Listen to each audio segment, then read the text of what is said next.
السلام علیکم ورحمۃ اللہ.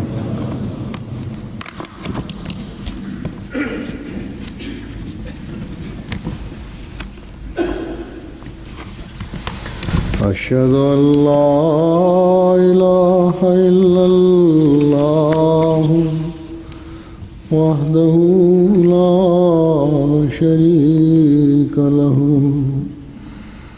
وأشهد أن محمدا عبده ورسوله أما بعد فأعوذ بالله من الشيطان الرجيم. بسم الله الرحمن الرحيم. الحمد لله رب العالمين الرحمن الرحيم مالك يوم الدين. إياك نعبد وإياك نستعين. اهدنا الصراط المستقيم صراط الذين أنعمت عليهم غير المغضوب عليهم ولا الضالين.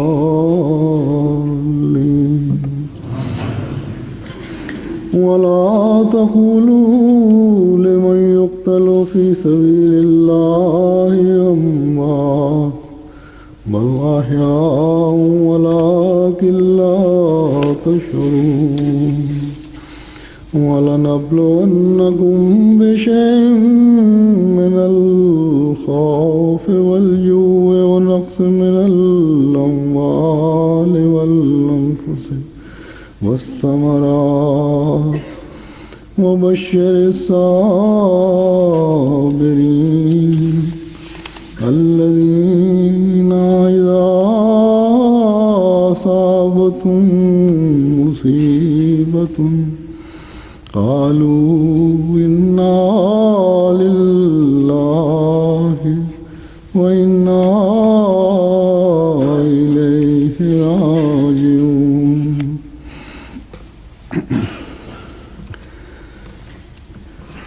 گزشتہ دنوں دو ایسے واقعات ہوئے جنہوں نے ہر احمدی کے دل میں، چاہے وہ کہیں کا بھی رہنے والا احمدی ہے، ایک غم اور درد کی لہر دوڑا دی.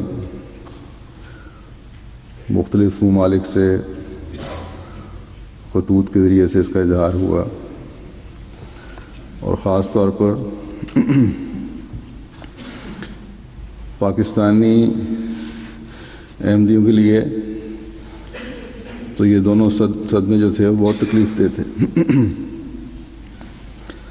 ہر دل بے چین ہو گیا. ایک واقعہ تو گزشتہ جمعے کو ہوا تھا، جس کا میں نے خطبے کے آخر پر ذکر بھی کیا تھا.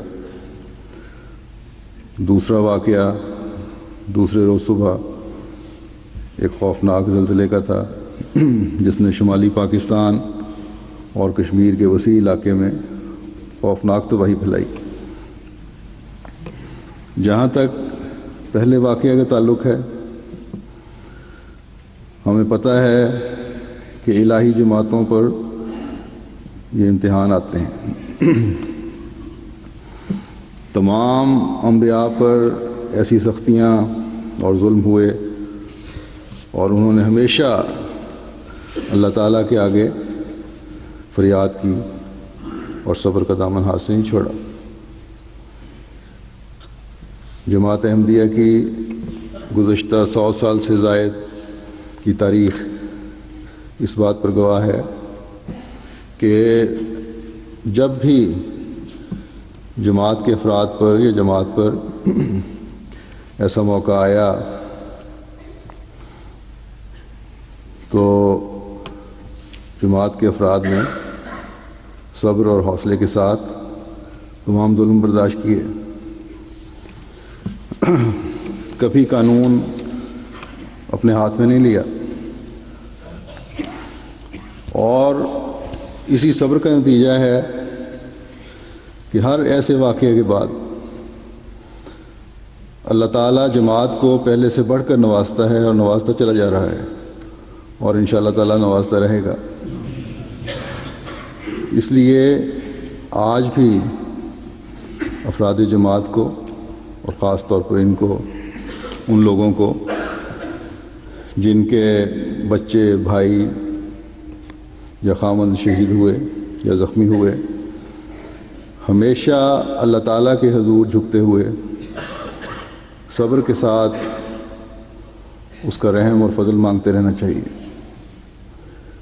یہ افراد جو شہید ہوئے اللہ تعالیٰ کے نزدیک ہمیشہ کی زندگی پا گئے، اور جماعت احمدیہ کی تاریخ کا حصہ بن گئے ہیں، جن کو آئندہ آنے والی نسلیں ہمیشہ یاد رکھیں گی. یہ آیات جو میں نے تلاوت کی ہیں، اس میں یہی مضمون اللہ تعالیٰ نے بیان فرمایا ہے کہ جو لوگ اللہ تعالیٰ کی راہ میں مارے جاتے ہیں ان کے متعلق یہ مت کہو کہ وہ مردہ ہیں. وہ مردہ نہیں، مگر تم نہیں سمجھتے. کتنا بڑا اعزاز ہے جو اللہ تعالیٰ کے نزدیک ان کا ہے. وہ ہمیشہ کی زندگی پانے والے ہیں. پس مونگ کے یہ 8 شہید جو تھے اللہ تعالیٰ کے پیار کی نظر حاصل کرنے والے ہیں. پھر ان لوگوں کا خون تو اس وقت بہایا گیا تھا جب خدا کے گھر میں اس کی عبادت میں مصروف تھے. ظالمانہ طور پر گولیوں کا نشانہ اس وقت بنایا گیا تھا جب وہ خدا کے حضور جھکے ہوئے تھے.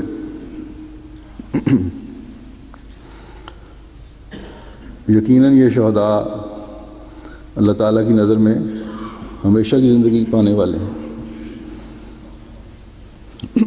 بس ہر احمدی جس نے خدا کی راہ میں اپنی جان کا نذرانہ پیش کیا اور شہادت کا مقام پایا، اس کے عزیز اور رشتہ دار اور ہر احمدی کو یہ مد نظر رکھنا چاہیے کہ یہ خدا کی خاطر قربانی کرنے والے اپنی دائمی زندگی بنا گئے ہیں، ہمیشہ کی زندگی بنا گئے ہیں. گو ان کے بچوں اور قریبی عزیزوں کے لیے یہ صدمہ بہت بڑا ہے، لیکن اللہ تعالیٰ کی طرف سے خوشخبری ملنے کے بعد ہم نے حوصلے اور صبر سے اس کو برداشت کرنا ہے اور اس آزمائش پر پورا اترنا ہے. ان کے لیے دعا کرنی ہے.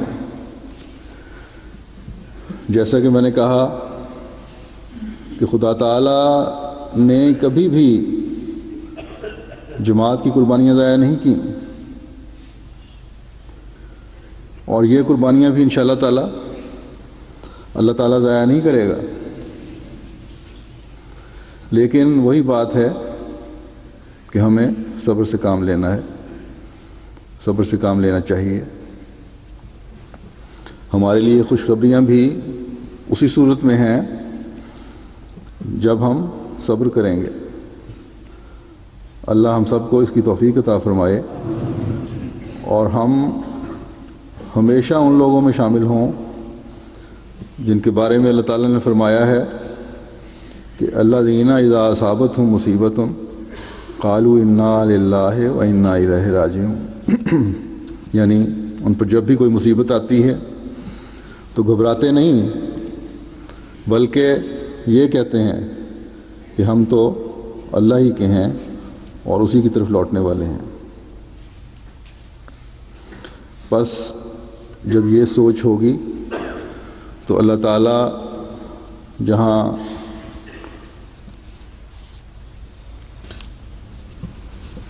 وہ تو اللہ تعالیٰ کی خاطر قربانی دینے والے لوگ جو ہیں ان کے درجات تو بلند فرما ہی رہا ہوگا ان شہداء کے. پچھلے رہنے والوں کے لیے بھی یہ امتحان جو ہے آسان کر دے گا. اور نہ صرف یہ کہ آسان فرمائے گا یہ امتحان، بلکہ اپنے فضل سے ایسی برکات سے اور اپنے فضلوں سے نوازے گا کہ بندہ سوچ بھی نہیں سکتا. ایک روایت میں آتا ہے کہ حضرت صلی اللہ علیہ وسلم نے فرمایا کہ اگر ایک مومن کو کوئی دکھ پہنچے یا رنج پہنچے یا تنگی اور نقصان پہنچے اور اگر وہ صبر کرتا ہے تو اس کا یہ طرز عمل بھی اس کے لیے خیر و برکت کا باعث بن جاتا ہے، کیونکہ وہ صبر کر کے ثواب حاصل کرتا ہے. اللہ تعالیٰ شہداء کے تمام عزیزوں کو صبر سے یہ صدمہ برداشت کرنے کی توفیق عطا فرمائے اور اپنی جناب سے بے انتہا نوازے. ہمیں حضرت مسیح موعود علیہ الصلوۃ والسلام کی اس تعلیم کو ہمیشہ مد نظر رکھنا چاہیے. آپ فرماتے ہیں کہ خدا ہر ایک قدم پر، ہر ایک قدم میں تمہارے ساتھ ہوگا اور کوئی تم پر غالب نہیں ہو سکے گا. خدا کے فضل کی صبر سے انتظار کرو، گالیاں سنو اور چپ رہو، ماریں کھاؤ اور صبر کرو، اور حد المقدور بدی کے مقابلے سے پرہیز کرو تا آسمان پر تمہاری مقبولیت لکھی جاوے. یقیناً یاد رکھو کہ جو لوگ خدا سے ڈرتے ہیں اور دل ان کے خدا کے خوف سے پگھل جاتے ہیں انہی کے ساتھ خدا ہوتا ہے.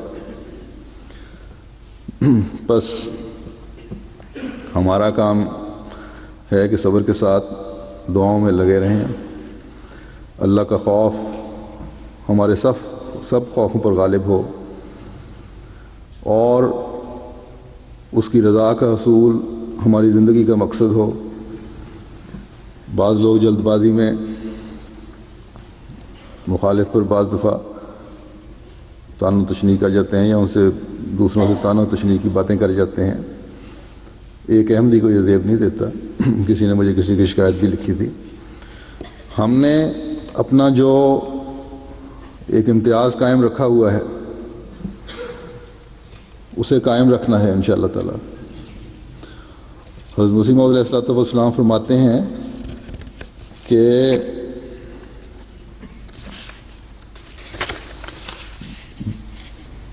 کیا وہ شخص جو سچے دل سے تم سے پیار کرتا ہے اور سچ مچ تمہارے لیے مرنے کو بھی تیار ہوتا ہے اور تمہارے منشاء کے مطابق تمہاری اطاعت کرتا ہے اور تمہارے لیے سب کچھ چھوڑتا ہے، کیا تم اس سے پیار نہیں کرتے اور کیا تم اس کو سب سے زیادہ عزیز نہیں سمجھتے؟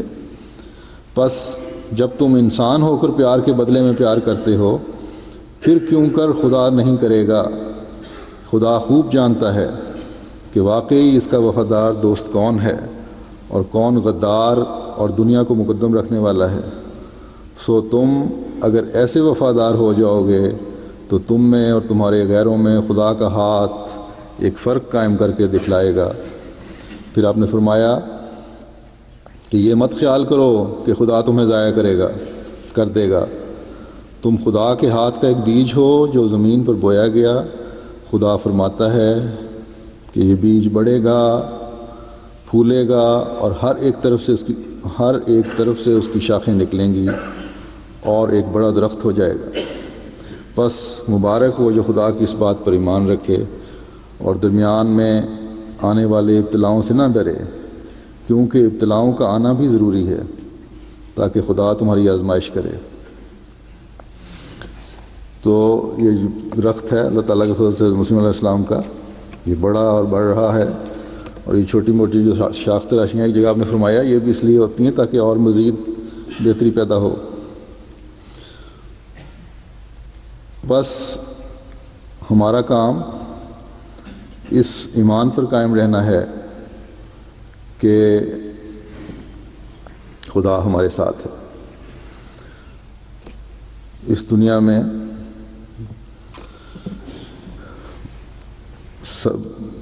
ہمیشہ سب شہیدوں کی اولادوں کو بھی اللہ تعالیٰ نے نوازا ہے۔ ضمن میں یہ بھی ذکر کر دوں کہ رمضان سے کچھ عرصہ پہلے ہی، شاید 1-1.5 مہینہ پہلے، کوئٹہ میں بھی ایک شہادت ہوئی تھی۔ جو وقتاً فوقتاً وہاں تو ہوتے رہتے اکا دکا، یہ بڑا حادثہ ایک ہوا تھا رمضان میں۔ ان کی اولاد کو بھی سب لوگ دعاؤں میں یاد رکھیں۔ سب جماعت کا فرض بنتا ہے کہ شہداء کو اور ان کی اولادوں کو دعاؤں میں یاد رکھیں۔ اللہ تعالیٰ سب کو صبر اور حوصلہ عطا فرمائے اور آئندہ جماعت کو ہر شر سے محفوظ رکھے۔ اب میں کچھ ذکر گزشتہ دنوں پاکستان میں جو زلزلہ آیا ہے اس کا کرنا چاہتا ہوں۔ یہ زلزلہ، جیسا کہ میں نے کہا کہ شمالی پاکستان کے کچھ حصوں اور کشمیر کے علاقے میں بہت زیادہ تباہی پھیلا کر گیا ہے۔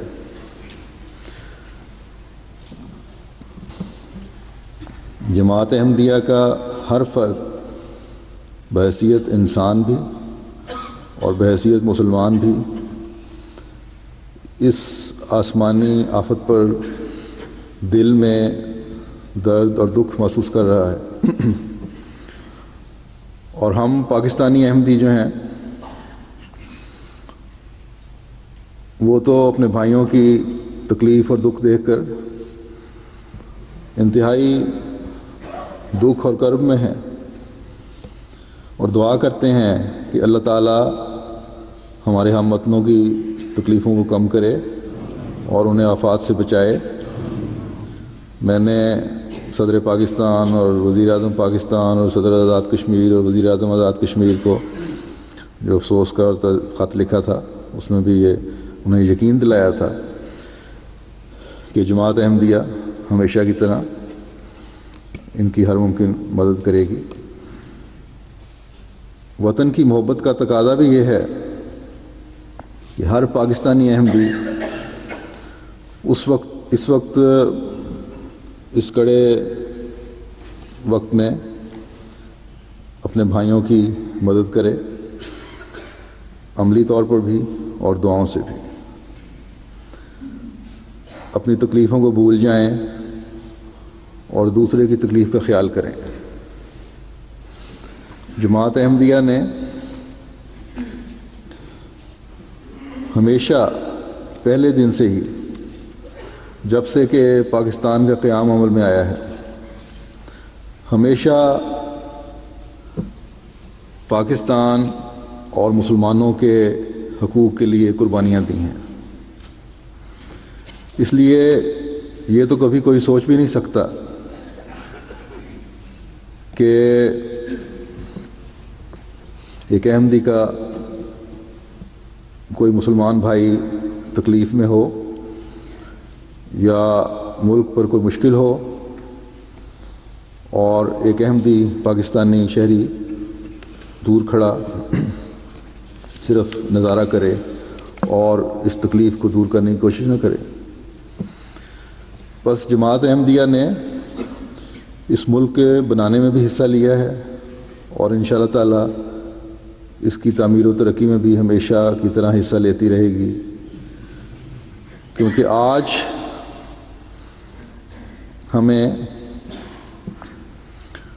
وطن کی محبت ایمان کا حصہ ہے کا سب سے زیادہ ادراک ہے۔ آج احمدی ہے جو جانتا ہے وطن کی محبت کیا ہوتی ہے، اور جس ملک میں بھی احمدی بستا ہے وہ اپنے وطن سے، اپنے ملک سے خالص محبت کی عملی تصویر ہے۔ اس لیے اگر کسی کے دل میں یہ خیال ہے کہ پاکستانی احمدی ملک کے وفادار نہیں ہیں تو یہ اس کا خام خیال ہے۔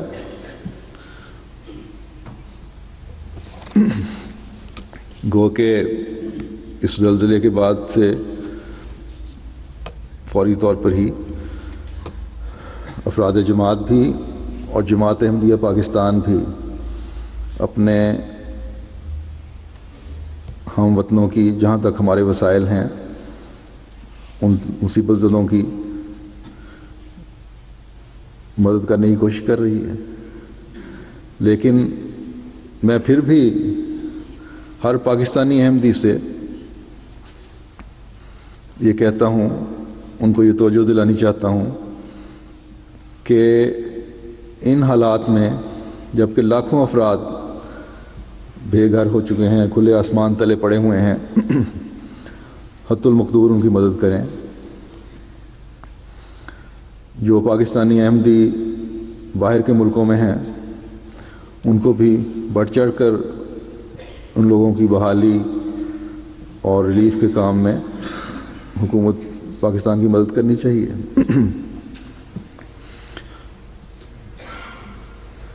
وہاں کی ایمبیسیوں نے جہاں جہاں بھی کھولے ہوئے ہیں فنڈ، جہاں ہیومینٹی فرسٹ نہیں ہے، وہ ان ایمبیسیز میں جا کے دے سکتے ہیں مدد. ہماری ذمہ داریاں تو کئی طرح بنتی ہیں. ایک بحیثیت انسان، جیسا کہ میں نے کہا کہ سب سے زیادہ ایک احمدی کو انسانیت کا ادراک حاصل ہے. ہم یہ دعویٰ کرتے ہیں کہ ہم محسن انسانیت کے سب سے زیادہ عاشق ہیں. اس لیے آج اگر دکھی انسانیت ہمیں بلا رہی ہے تو ہمیں اس کی مدد کے لیے آگے آنا چاہیے. یہ میں صرف اس لیے نہیں کہہ رہا کہ میں پاکستانی ہوں اس لیے پاکستان کی مدد کریں. انڈونیشیا میں طوفان آیا، وہاں بھی ہم نے مدد کی، اور جگہوں پہ بھی آیا تو وہاں بھی مدد کی، ایران میں بھی کی، جاپان میں بھی کی. تو ہر جگہ جماعت احمدیہ ہمیشہ کرتی ہے. لیکن ہم میں سے یہاں بیٹھے ہوئے اکثریت جو پاکستانیوں کی ہے، ان کو بہرحال اپنے وطن کی محبت کا تقاضا ہے کہ ان کی مدد کرنی چاہیے. اور ایک بحیثیت مسلمان، قطع نظر اس کے کہ وہ لوگ ہمیں کیا سمجھتے ہیں، ہم بہرحال مسلمان ہیں اور ان کو وہ بھی آن وسلم کی طرف منسوب ہونے والے ہیں. اس لیے بحیثیت مسلمان ہمیں مدد کرنی چاہیے. عوام کی اکثریت کم علمی کی وجہ سے اپنے بعض علماء کے پیچھے پڑھ کر ہمارے خلاف ہیں، لیکن یہ لوگ آن حضرت صلی اللہ علیہ وسلم کی طرف منسوب ہوتے ہیں، منسوب ہونے کا کم از کم دعویٰ رکھتے ہیں. اس لیے آج یہ تکلیف میں ہیں تو ہمیں اپنی تکلیفیں بھلا کر ان کی مدد کرنی چاہیے. پھر پاکستانی احمدی کا، جیسا کہ میں نے کہا، ایک پاکستانی شہری کی حیثیت سے بھی یہ فرض بنتا ہے کہ اس آسمانی آفت کی وجہ سے ملک میں جو تباہی آئی ہے اس کی بحالی کے لیے ملک کی مدد کریں. آسمانی آفات جب آتی ہیں تو پھر چھوٹا بڑا، بچہ بوڑھا، غریب امیر، سب کو اپنی لپیٹ میں لے لیتی ہیں. دیکھ لیں، خبریں یہی بتاتی ہیں نا کہ بعض شہروں میں سرکاری افسران بھی اور ممبر آف پارلیمنٹ بھی، سیاسی لیڈر بھی، اسکولوں کے بچے بھی، عورتیں بھی، بوڑھے بھی، سب کے سب بعض جگہوں پہ اس زلزلے کی وجہ سے، مکانوں کے گرنے کی وجہ سے لقمہ اجل بن گئے، وفات پا گئے. تو یہ بہت بڑی تباہی تھی. شہروں کے شہر اجڑ گئے، دیہاتوں کے دیہات ملے میٹ ہو گئے، صفحہ ہستی سے بعض تو ختم ہو گئے. ابھی تک بعض جگہوں پر امدادی ٹیمیں نہیں پہنچ سکیں، لیکن پھر بھی جو روز خبریں آتی ہیں بڑا خوفناک منظر پیش کرتی ہیں. بہرحال جیسا کہ میں نے کہا کہ جماعت بعض جگہ اپنے وسائل کی کے لحاظ سے امدادی کام کر رہی ہے اور کرنا بھی چاہیے۔ بعض جگہ ایسی بھی ہیں جہاں خدام الاحمدیہ کی ٹیمیں سب سے پہلے پہنچی، نہ کوئی حکومتی ٹیم وہاں پہنچی، نہ کوئی فوج پہنچی، نہ کوئی ادارہ NGO یا کوئی اور پہنچا، لیکن بہرحال جماعت وہاں پہنچتی ہے اور خاموشی سے کام کرتی ہے، کیونکہ اس کا اتنا زیادہ پروپیگنڈا نہیں ہوتا، زیادہ شور شرابہ نہیں کرتی، مقصد صرف خدمت خلق ہوتا ہے۔ اس لیے بہت سو کو پتہ نہیں ہوتا ان خدمات کا، جو چھپی ہوئی خدمات ہو رہی ہوتی ہیں۔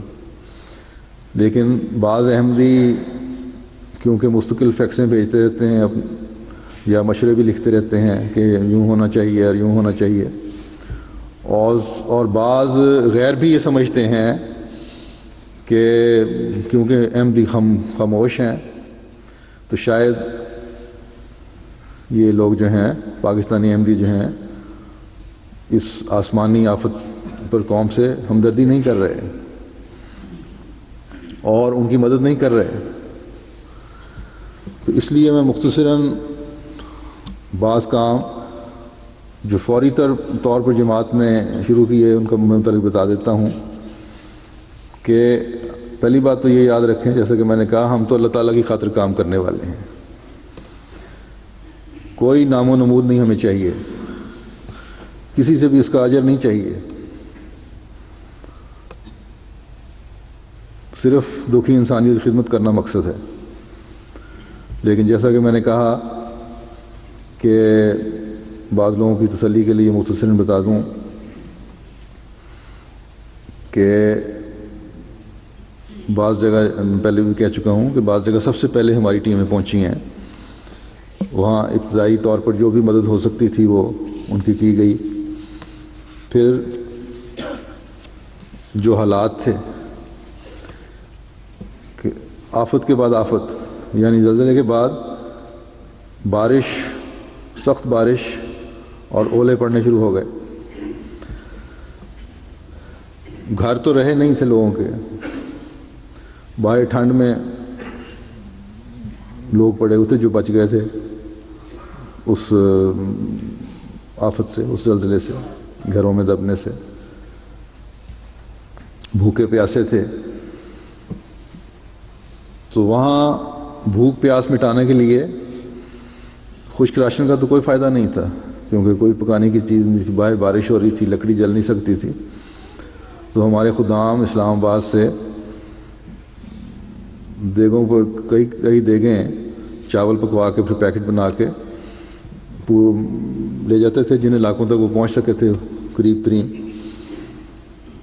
پورے علاقے کو تو سنبھال نہیں سکتے تھے، لیکن ایک دو گاؤں تک جہاں تک وہ پہنچ سکتے تھے وہ پہنچتے رہے، اور روزانہ 1500-2000 آدمی کو پکا ہوا کھانا ملتا رہا۔ پھر اس کے علاوہ روزانہ 2-3 ٹرک جماعت کی طرف سے جو سامان جو تھا، خشک راشن بھی، اس میں کپڑے، کمبل وغیرہ، یہ بھی جاتے رہے ہیں۔ پھر ملک کے دوسرے حصوں سے بھی ہر جگہ سے جہاں جہاں جماعت ہے انہوں نے ریلیف فنڈ کے لیے مدد کی ہے، سامان اکٹھا کر رہے ہیں، بھیج رہے ہیں احمدی۔ کل ہی 3 ٹرک چاول، جس میں سے کوئی 750 بوری چاول تھا، پھر 4 ٹرک کمبل اور بستر اور گرم کپڑے وغیرہ سیالکوٹ، شیخ پورہ وغیرہ سے گئے ہیں، اس سے پہلے لاہور وغیرہ سے جا چکے ہیں۔ پھر رفح سے کل 1 ٹرک گیا ہے گرم کپڑوں کا۔ تو وہاں لجنہ، انصار، خدام ماشاءاللہ سب یہ کام کر رہے ہیں، اپنی ذمہ داری کو سمجھے ہوئے ہیں، اور یہ امدادی کام سنبھالا ہوا ہے اور بڑی خوش اسلوبی سے یہ سر انجام دے رہے ہیں۔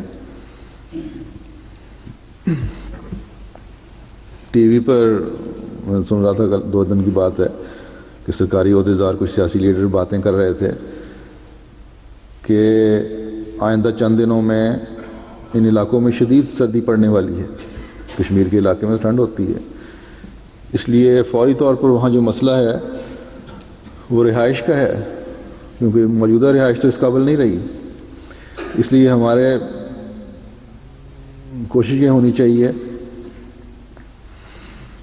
کہ وہاں ان کا رہائش کا مسئلہ حل کریں، اور پھر کیونکہ بے تحاشا اموات ہوئی ہیں اور ان کو فوری طور پر دفنانے کا بھی انتظام نہیں ہے، ان کے پاس سامان نہیں، اس لیے بیماری پھیلنے کا بھی خطرہ ہے، تو ٹینٹ اور گرم کپڑے اور دوائیاں وغیرہ اور ڈاکٹر وغیرہ بھی فوری طور پہ وہاں چاہیے۔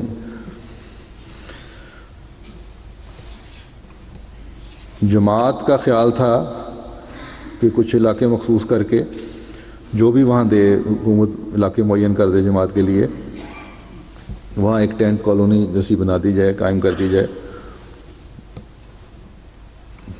اور ان لوگوں کو مکمل طور پر جماعت سنبھالے، کم از کم 2 مہینے کے لیے راشن وغیرہ، کھانا وغیرہ بھی مہیا کرے، اور رہائش وغیرہ بھی، ہر چیز، کپڑے وغیرہ۔ تو اس کے لیے بہرحال کوشش ہو رہی ہے۔ تو باقی سامان کا تو انشاءاللہ تعالیٰ انتظام ہو جائے گا، بلکہ ہو گیا ہے، لیکن وہاں خیمے نہیں مل رہے تھے کیونکہ فوج نے اور دوسرے لوگوں نے پہلے لے لیے تھے۔ کچھ تو یہاں سے ہیومینٹی فرسٹ نے، یو کے نے خریدے ہیں، میرا خیال ہے 500 کے قریب خیمے۔ اسی طرح اب وہاں پاکستان کی جماعت نے بھی انتظام کیا ہے، چین سے منگوا رہے ہیں 1000-1500 خیمے۔ تو اللہ تعالیٰ توفیق دے کہ یہ لوگ اس کام کو بآسن کر سکیں اور ہمیشہ کی طرح دکھی انسانیت کی بے نفس ہو کر خدمت کر سکیں۔ ہیومینٹی فرسٹ کی طرف سے ڈاکٹروں کا ایک گروپ جرمنی سے 2 ڈاکٹر گئے ہیں، اور ایک یہاں یو کے سے بھی گیا ہے، جس میں پاکستان پہنچ چکا ہے، اس میں 5 ڈاکٹر اور پیرامیڈکس کے 2 آدمی شامل ہیں۔ تو یہ اپنے ساتھ دوائیاں بھی لے گئے ہیں، تقریباً 20,000 پاؤنڈ مالیت کی دوائیاں بھی ساتھ لے کر گئے ہیں۔ ڈاکٹروں کی ایک ٹیم امریکہ میں بھی تیار بیٹھی ہے، جب بھی ان کو اشارہ ملے گا، کیونکہ روٹیشن میں جانا ہے تو وہ بھی روانہ ہو جائیں گے انشاءاللہ تعالیٰ۔ ہیومینٹی فرسٹ کے تحت یہاں سے کنٹینر بھی آج یہ کل جانے والا ہے، جس میں خیمے اور دوسرا سامان بھی ہوگا۔ تو یہ جو ڈاکٹر یہاں سے گئے تھے، اب ان کی اطلاع ہے کہ وہ باغ جو وہاں ایک جگہ ہے، ان کا کیمپ ہے، وہاں پہنچ چکے ہیں اور کام شروع کر دی ہے۔ انشاءاللہ تعالیٰ نقد رقم بھی اور سامان بھی ہیومینٹی فرسٹ بھی مہیا کرتی رہے گی، لیکن یہ کام اتنا بڑا اور تباہی اتنی وسیع علاقے پر ہے، جیسے کہ میں بتا چکا ہوں، کہ چھوٹی چھوٹی NGOز یا بلکہ پوری حکومتی مشینری بھی نہیں اس کو سنبھال سکتی۔ ایسی آفتیں جب آتی ہیں تو بڑی بڑی حکومتیں بھی بحالی کا کام نہیں کر سکتی۔ اب دیکھیں گزشتہ دنوں میں امریکہ میں جو طوفان آئے تھے 2، پہلے نے جو تباہی پھیلائی تھی، ان کا خیال ہے کہ اس علاقے میں تو کئی سال لگ جائیں گے اس شہر کو آباد کرتے ہوئے۔ تو پاکستان کے پاس تو وسائل بھی اتنے نہیں ہیں، بہت تھوڑے سے وسائل ہیں، اور تباہی بہت وسیع علاقے میں پھیلی ہوئی ہے۔ یہ تو اگر پوری قوم جذبے سے کام کرے، ایمانداری سے امداد کی پائی بحالی پر خرچ ہو، تب بھی کئی سال لگ جائیں گے۔ پاکستان کے ایک ٹی وی چینل پر ڈسکشن ہو رہی تھی، کوئی مشورے دے رہا تھا کہ MNA اور MAE اور دوسری سیاسی لوگ کہ جو MNAs وغیرہ کے ڈیولپمنٹ فنڈ ہیں وہ بحالی پر خرچ کر دیے جائیں، مدد بڑی ہو جائے گی۔ کوئی صاحب کہہ رہے تھے کہ اگر اب عید آ رہی ہے، فطرانہ جو ہے سارا لگا دیا جائے اس کے اوپر، تو بحالی بہت اعلیٰ کام ہو جائے گا۔ تو یہ تو ٹھیک ہے کہ اس سے کچھ حد تک مدد تو مل جائے گی، لیکن بحالی کے لیے اتنی چھوٹی موٹی تباہی نہیں ہے، بحالی کے لیے تو بڑا خرچ چاہیے۔ اور مثلاً فطرانہ ہی لے لیں، اس کی بات سے میں نے اندازہ لگایا کہ پاکستان کی کل آبادی تقریباً 15 کروڑ ہے، اور 30 روپے کہتے ہیں فطرانہ فی کس مقرر ہے کہ بڑے پیسے جمع ہو جائیں گے. اول تو وہاں ہر شہری فطرانہ دیتا ہی نہیں، بہت سے غریب لوگ ہیں جو اس قابل ہی نہیں کہ دے سکیں، اور پھر نظام بھی ایسا ہے کہ پورا اکٹھا بھی نہیں کیا جاتا. اگر فرض کر لیا جائے کہ تمام فطرانہ دے دیں گے تو پھر بھی 4 ارب 50 کروڑ روپیہ یہ بنتی ہے رقم، جبکہ ہمارے اندازے کے مطابق 2 ماہ کا راشن اور ٹینٹ اور گرم کپڑے وغیرہ اگر مہیا کیے جائیں ایک خاندان کو تو 16,000 روپے فی خاندان کا خرچ ہے. تو یہ کہا جاتا ہے، پہلے کہہ رہے تھے کہ 40 لاکھ افراد متاثر ہوئے ہیں، اب کہتے ہیں 50 لاکھ، ابھی کسی کو اندازہ نہیں، موتیں بھی بے تحاشا ہیں. بہرحال تو اگر یہ تعداد لی جائے تو کم از کم اس کا مطلب ہے کہ 8 لاکھ خاندان متاثر ہوا ہے. تو اس حساب سے تقریباً 2 ماہ کے لیے صرف کھانا پینا ہی اگر ان کو دینا ہو اور ٹینٹ مہیا کرنے ہوں تو 13 ارب روپے تقریباً چاہیے. اگر اپنے ڈیولپمنٹ اخراجات بھی خرچ کر دیں اور سب کچھ خرچ کر دیں تب بھی ممکن نہیں ہے. اور ہم جب اندازہ لگاتے ہیں تو ہم تو ایک پائی خرچ کر رہے ہوتے ہیں. یہ 13 ارب روپے کا مطلب ہے کہ 130 ملین پاؤنڈ اگر صرف 2 مہینے کا کھانا دیں، کوئی ذاتی مفاد نہیں ہوتا. لیکن سرکاری کاموں میں تو یہ بے تحاشا اخراجات ہو رہے ہوتے ہیں. پھر جماعت کے بہت سارے کام جو ہیں والنٹیئرس کے ذریعے ہوتے ہیں، خدمت خلق کے ذریعے سے ہو رہے ہوتے ہیں، خدمت خلق کے جذبے کے تحت ہو رہے ہوتے ہیں، جو دوسروں میں تقریباً یہ جذبہ نہ ہونے کے برابر ہے. آج کل گو کے جوش پیدا ہوا ہے، لیکن دیکھیں کتنی دیر قائم رہتا ہے. تو جیسا کہ میں نے کہا یہ تو صرف 2 مہینے کا خرچ ہے. جو تباہی آئی ہے، سڑکیں، ہسپتال، اسکول، متفرق چیزیں، اس کو بحال کرنے کے لیے پورا ایک انفراسٹرکچر بحال کرنا کی ضرورت پیش آئے گی. پھر لوگوں کے گھر ہیں، پھر کاروبار ہیں. ایک خوفناک صورتحال ہے جو اس علاقے میں ہے. ان کے لیے تو بلینز روپوں کی بھی ضرورت ہوگی، اربوں کی باتیں نہیں ہیں. اللہ تعالیٰ رحم کرے اور آئندہ ملک کو ہر آفت سے بچائے.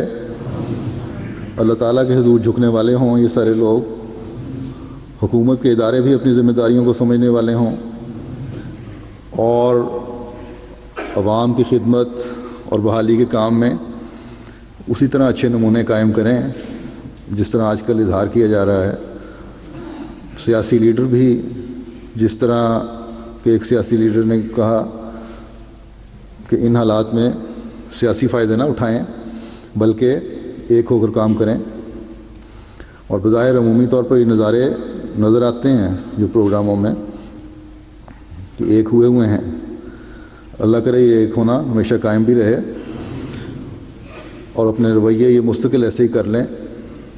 ایک قوم ہو کر آفت زدوں کی مدد کریں، سیاسی مخالفتیں اور مذہبی منافرتیں ختم کریں، علماء ایک دوسرے پر کفر کے فتوے لگانے بند کریں، اس سے باز آئیں، استغفار زیادہ کریں تاکہ اللہ تعالیٰ مہربان ہو اور قوم کو آئندہ ہر قسم کی آفت سے محفوظ رکھے.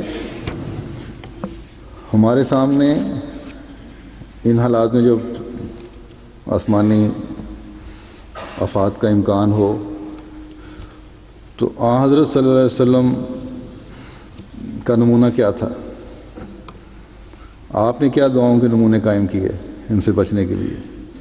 ان کی طرف ہمیں توجہ دینی چاہیے. آج کل اخباروں میں، پاکستانی اخباروں میں آتا ہے، خود بعض علماء ان کے اپنے یہ مانتے ہیں کہ اللہ تعالیٰ کی طرف سے ہمیں وارننگ ہے. تو چاہیے کہ ایک دوسرے سے خدا کی خاطر محبت کریں اور سمجھیں کہ کیوں وارننگ ہے. اللہ تعالیٰ کی ناراضگی سے ہمیشہ پناہ مانگیں. آپ صلی اللہ علیہ وسلم نے ایک حدیث میں ایک دعا میں یوں سکھائی ہے کہ اے اللہ، میں تیری ناراضگی سے تیری رضا کی پناہ میں آتا ہوں اور تیری سزا سے تیری معافی کی پناہ میں آتا ہوں. میں خالص تیری پناہ چاہتا ہوں، میں تیری تعریف شمار نہیں کر سکتا. بے شک تو ویسا ہی ہے جس طرح تو نے خود اپنی تعریف آپ کی ہے۔ بس اللہ کی رضا کی پناہ اور اللہ کی معافی کی پناہ میں آنے کے لیے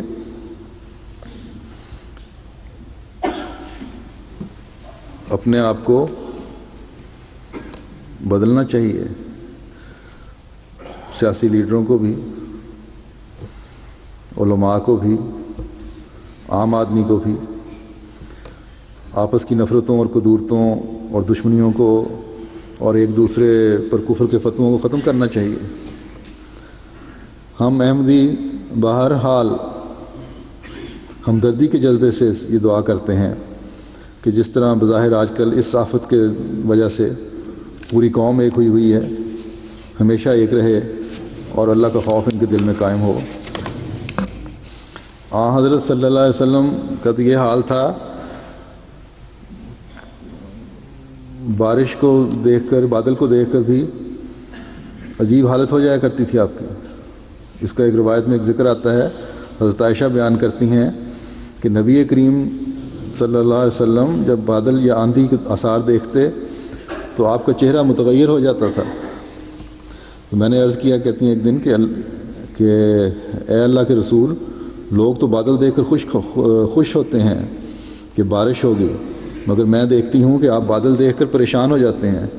آپ نے فرمایا، اے عائشہ، کیا پتہ اس آندھی میں بھی ویسا ہی کوئی عذاب پوشیدہ ہو جس سے ایک قوم ہلاک ہو گئی تھی، اور ایک قوم ایسی گزری ہے جس نے عذاب دیکھ کر کہا تھا کہ یہ تو بادل ہے، برس کر چھٹ جائے گا، مگر وہی بادل ان پر دردناک عذاب بن کر برسا۔ بس ہم جو مسلمانوں کے کسی بھی فرقے سے تعلق رکھنے والے لوگ ہیں، ان سب کو یہی کہتے ہیں کہ اس اسوے کو ہمیشہ سامنے رکھنا چاہیے اور ہمیشہ اللہ تعالیٰ سے مغفرت طلب کرنی چاہیے اور اس کی پناہ میں آنے کی کوشش کرنی چاہیے۔ پھر ایک روایت میں آتا ہے، حضرت صلی اللہ علیہ وسلم نے ایک دعا کا یوں ذکر کیا ہے۔ حضرت عبداللہ بن عمر بیان کرتے ہیں کہ جب بادل اور گرج اور کڑک سنتے حضرت صلی اللہ علیہ وسلم تو یہ دعا کرتے کہ اللہم لا تقتلنا بغضبک ولا تہلکنا بعذابک وعافنا قبل ذلک، کہ اے اللہ تو ہمیں اپنے غضب سے قتل نہ کرنا، اپنے عذاب سے ہمیں ہلاک نہ کرنا، اور اس سے پہلے ہمیں بچا لینا۔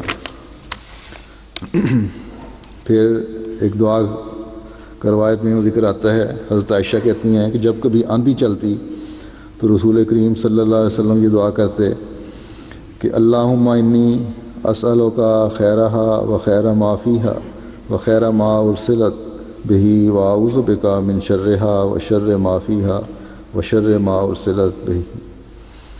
اے اللہ، میں تجھ سے اس آندھی کی ظاہری و باطنی خیر و بھلائی چاہتا ہوں، اور وہ خیر بھی چاہتا ہوں جس کے ساتھ یہ بھیجی گئی ہے، اور میں اس کے ظاہری و باطنی شر سے اور اس شر سے بھی پناہ مانگتا ہوں جس کے ساتھ یہ بھیجی گئی ہے۔ پھر آپ کی ایک دعا ہے کہ اللہم انی اعوذ بک من زوال نعمتک و تحول عافیتک و فجاعت نقمتک و جمیع سخطک، کہ اے اللہ میں تیری نعمت کے زائل ہو جانے سے، تیری عافیت کے ہٹ جانے سے، تیری اچانک سزا سے اور ان سب باتوں سے پناہ مانگتا ہوں جس سے تو ناراض ہو۔ پھر ایک اور دعا مروی ہے آن سلم سے کہ اعوذ بوجہ اللہ العظیم الذی لیس شیء اعظم منہ وبکلمات اللہ التامۃ اللاتی لا یجاوزہن بر ولا فاجر وباسماء اللہ الحسنی ما علمت منها وما لم اعلم من شر ما خلق وزرا ویرا، کہ میں اپنے عظیم شان والے اللہ کی پناہ میں آتا ہوں کہ جس سے عظیم تر کوئی شے نہیں، اور ان کامل اور مکمل کلمات کی پناہ میں بھی کہ جن سے کوئی نیک و بد تجاوز نہیں کر سکتا، اور اللہ کی تمام نیک صفات جو مجھے معلوم ہیں یا نہیں معلوم، ان سب کی پناہ طلب کرتا ہوں اس مخلوق کے شر سے جسے اس نے پیدا کیا اور پھیلایا۔ بس یہ سنت ہے جو حضرت صلی اللہ علیہ وسلم قائم فرما گئے، اور یہ زمانہ ایسا ہے کہ ہر احمدی کو سب سے بڑھ کر یہ دعائیں کرتے رہنا چاہیے اور بہت زیادہ استغفار کرنی چاہیے۔ جب 100 سال پہلے 1905 میں کانگڑے کا زلزلہ آیا تو قادیان میں بھی اس کے جھٹکے لگے تھے۔ اس وقت حضرت مسیح موعود علیہ الصلوۃ والسلام کے بارے میں روایت میں آتا ہے کہ آپ سب گھر والوں کو لے کر اور دوستوں کو لے کر بڑی دیر تک نفلوں اور دعاؤں اور سجدوں اور رکوع میں پڑے رہے، اور روایت میں آتا ہے کہ آپ اللہ تعالیٰ کی بے نیازی سے سخت لرزاں و ترساں تھے، بڑا سخت خوف تھا، خشیت طاری تھی۔ اور پھر وہ کہتے ہیں اس وقت بھی تھوڑے تھوڑے وقفے سے کیونکہ جھٹکے محسوس ہوتے رہتے تھے زلزلے کے، اس لیے آپ سب خدام کو لے کر، کہ 3 منزلہ عمارت میں رہنا بہتر نہیں ہے، تو باغ میں قادیان میں جو باغ تھا آپ کا وہاں چلے گئے، وہاں خیمے لگا کے وہاں رہے تھے۔ تو اس بات کو بھی ہر ایک احمدی کو مد نظر رکھنا چاہیے کہ ہر آفت جو آتی ہے اس سے بہت زیادہ اپنے آپ کو محفوظ رہنے کے لیے، قوم کو محفوظ رہنے کے لیے بھی دعائیں کرنی چاہیے، اور ان دعاؤں میں سجدوں میں یقیناً حضرت مسیح موعود علیہ السلام قوم کے لیے بھی دعائیں کر رہے ہوں گے، بلکہ قوم کے لیے ہی کر رہے ہوں گے کہ اللہ تعالیٰ عذاب سے بچائے۔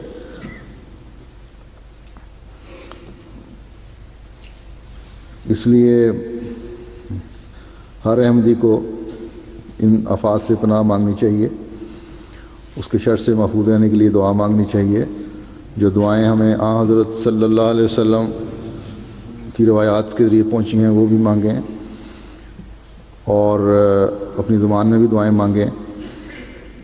استغفار بھی بہت کثرت سے کرنی چاہیے، اپنی قوم کے لیے بھی دعائیں کرنی چاہیے، جیسے کہ میں نے کہا ہے اللہ تعالیٰ انہیں ہدایت دے۔ اور حضرت مسیح موعود علیہ الصلوۃ والسلام نے ہمیں ایسے حالت میں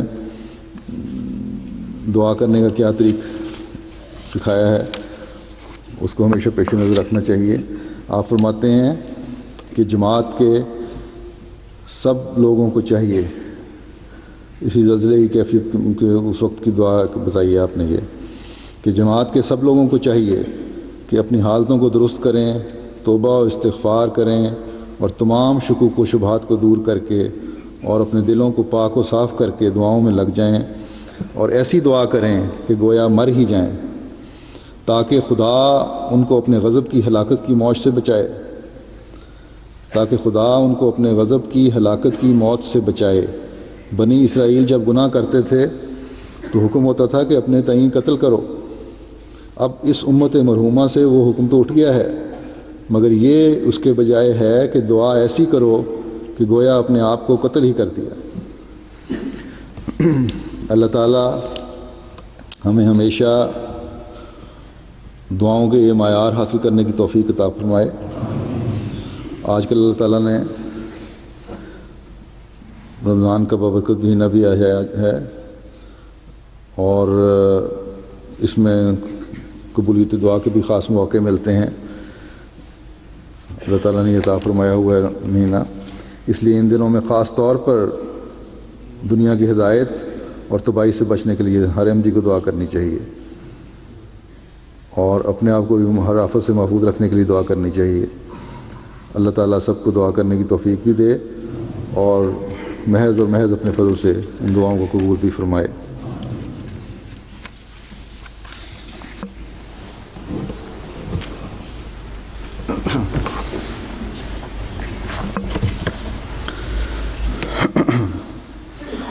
الحمد لله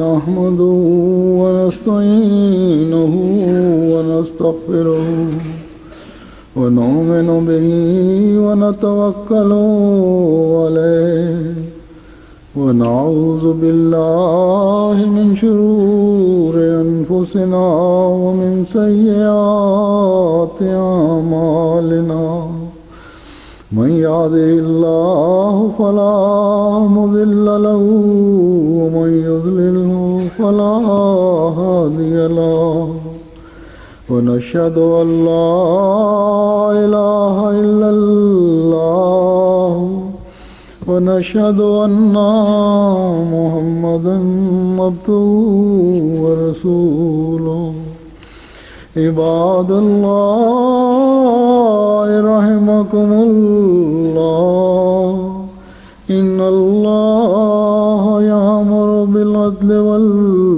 والإحسان وإيتاء ذي القربى وينهى عن الفحشاء والمنكر والبغي يعظكم لعلكم تذكرون اذكروا الله يذكركم وادعوه يستجب لكم ولذكر الله أكبر.